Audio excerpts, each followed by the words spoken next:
Arroe, good morning. It's nice to be with you, and I appreciate the invitation. Oh, but the invitation of your book right here in front of me is the greatest gift I think anybody's ever given me. Because, I would love to see the research on how many men and women look at this book cover and see themselves. Because we've been there. I know. Isn't it wonderful? I was very delighted with this cover shot that we used of a little boy just grinning with his train.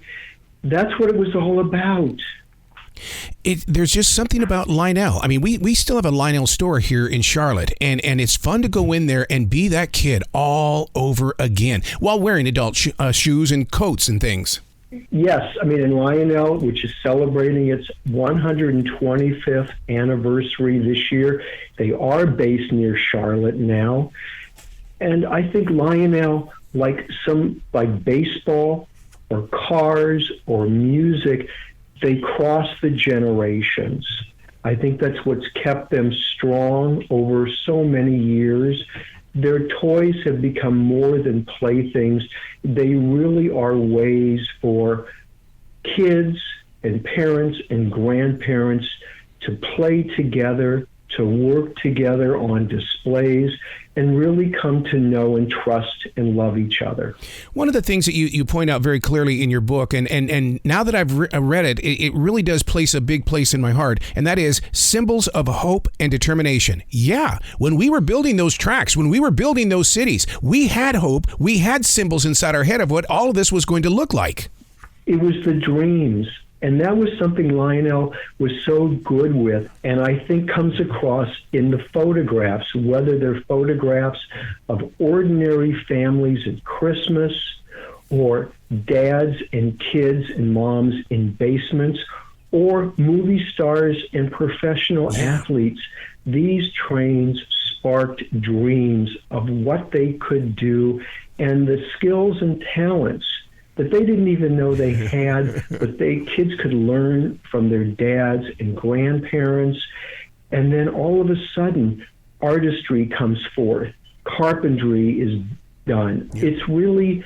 It was something that was part of a boy and a girl's education and leading them to become the kind of adults we all would like our kids to become. We just recently learned from Rod Stewart, the famous musician, his love in life, Lionel Trains, dude. He has entire cities inside his home. Isn't it amazing? Rod is a phenomenal modeler. Your listeners, and you may know that Neil Young has been involved with Lionel Trains for his whole life, to the point where he became a part owner of the company back in the late 1990s. Wow. Even the photograph of Joe DiMaggio, I physically stopped on that page and I had to catch my breath because there are things inside this book that I didn't know. And you just ignite my imagination even more by the further you get into the book. Well, thank you. Joe DiMaggio was a very special part of the Lionel story. Not only did he enjoy these trains, but he typified the celebrity who had grown up too poor to have an electric train. So one of the first things he did when he reached stardom was to buy a toy train. Bill Russell of the Boston Celtics was the same. But what made Joe DiMaggio even more special was he would visit the Lionel factory in northern New Jersey, where the vast majority of workers, supervisors, had either been born in Italy or were first generation. So to them, Joe DiMaggio was the great hero. And the fact that he loved what they had built made him just an idol to them. When I first got the book yesterday, what happened is that I took it over to Garrick, who is a 4-year-old boy, and I thought he's not going to like trains. He's not going to understand this. Oh my God! He really took this book in his hands, and he ignited. It just blew me away on how he could tell me about the engines. And I'm going, how do you know this stuff? Because he goes to the Lionel toy store. See, that's the thing about kids. They just have such a feeling, and they always had for these trains.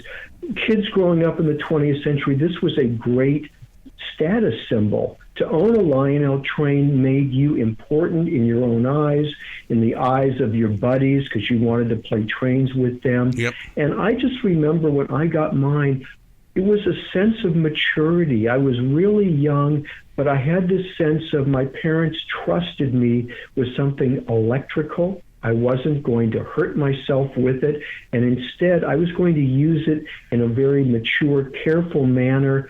And almost immediately, my dad was helping me, teaching me things, and my older sister was playing more with it. We were having so much fun together and just planning for the future. What did we dream of building? Mm-hmm. That's what these trains have done. That's what my book tries to do, which is why it really is a perfect gift for Father's Day. Mm-hmm. It's a way to open conversations for generations like you with the little guy and people that are older with you to start reminiscing, to start dreaming, and start talking about trains and toys and what they can mean.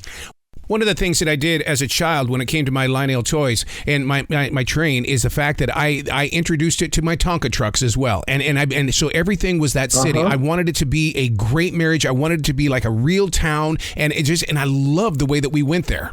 That was what it was about. And just think of how those toys help your imagination thrive.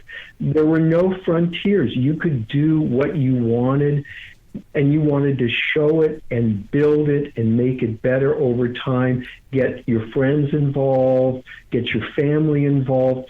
Lionel was clear. An electric train from Lionel was an investment in happiness. One of the stars of the Lionel train set, don't you think, was also the box? The boxes were really important. They were beautiful. What a great question. What a great point to make. Yes, they were little works of art. And not surprisingly, Lionel paid a great deal of attention both to the aesthetics of its orange and blue boxes, but also the function. They made sure these boxes offered adequate protection, which is why so many trains have survived with their original box. One of the things that listeners need to know is that, Lionel toy stores weren't always across the entire nation, but in Billings, Montana, where I grew up, we would go into an electronics store and I would sit there and dream about getting the passenger train. And it was like, oh my God, I can't wait until I earn enough money mowing lawns so I can buy that. I mean, it became something to look forward to. Very, very much. They were toys to admire, to plan, and kids would spend hours at a department store, at an appliance store, at a hardware store, all across the nation, whether it was big cities or rural areas, every region, and that would include Canada. In fact, Lionel Trains had international appeal. They were the very, very best, and to own a Lionel train made you someone special. Not too far from Charlotte is the train museum, and to walk in there and see all of those trains from the past, I feel like that I'm a little ant standing next to a Lionel train. I mean, it's just so amazing what they're doing there. It's great. And of course, always the fun is watching them move. Yes. Because they were so ingenious, so innovative. I'm sure your listeners are remembering, maybe they're thinking about the smoke pellets you'd put in the stack to bring out smoke, or the gateman that would jump out of his shed as the train went by, the signals that flashed. My wife and I and a friend were talking last night about the smells that Lionel Trains, the pleasant odors that you hold on to your whole life. And so, again, you can talk to someone of an older generation or a younger generation from a different part of the country. You start talking about toy trains, the smiles just burst out, the memories. That's what this book does. My book, Lionel, Lights, Camera, Lionel Trains, A Photo History of an American Icon. It's everybody's family album. Wow. I would sit there with the traffic light that actually worked and let that thing blink all night. And my dad would get so mad at me. Turn that thing off. What do you need to be asleep? I'm dreaming, Dad. I'm dreaming. Please just let me dream here. And I bet before you knew it, your dad was there sharing his own dreams and staying up. That's the thing. The united generations. Lionel said, their trains would make boys more like mature, productive men, and they would help men remember what it was like to be happy-go-lucky boys who knew how to play. One of the stories that I never got to hear about was when that other train set came out that was tinier, itty-bitty trains. I mean, was that competition for Lionel? It was. I think you're talking about HO scale, That's it. which are smaller, more realistic than Lionel. And that was a transition point. A lot of kids that played with Lionel went on to HO. But you know what? I hear endlessly of adults who are saying, hey, I've been in the hobby. I'm going back to Lionel. I'm going back to the bigger trains. They're just so much more fun. There's more action. There's more color. There's more animation. And besides, I want to show this off to my grandkids. Yeah. I want to show my kids what meant something to me and get them involved in this great hobby. Where can people go to find out more about you, Roger, and to really get into your love for these trains? A great place to start would be where my book is available, which is you can buy it on Amazon and projectroar.com. You can learn more about me. I work for Classic Toy Trains magazine, so you can go to our website and you'll learn more about me. Wow. And as I said, this is a lifelong passion. It just gets stronger, and I'm always looking for more photographs. Families at Christmas, people enjoying their trains, or celebrities, just everyone who's part of this dream. Oh, my God, I love where your heart is. Please come back to this show anytime in the future. The door is always going to be open for you.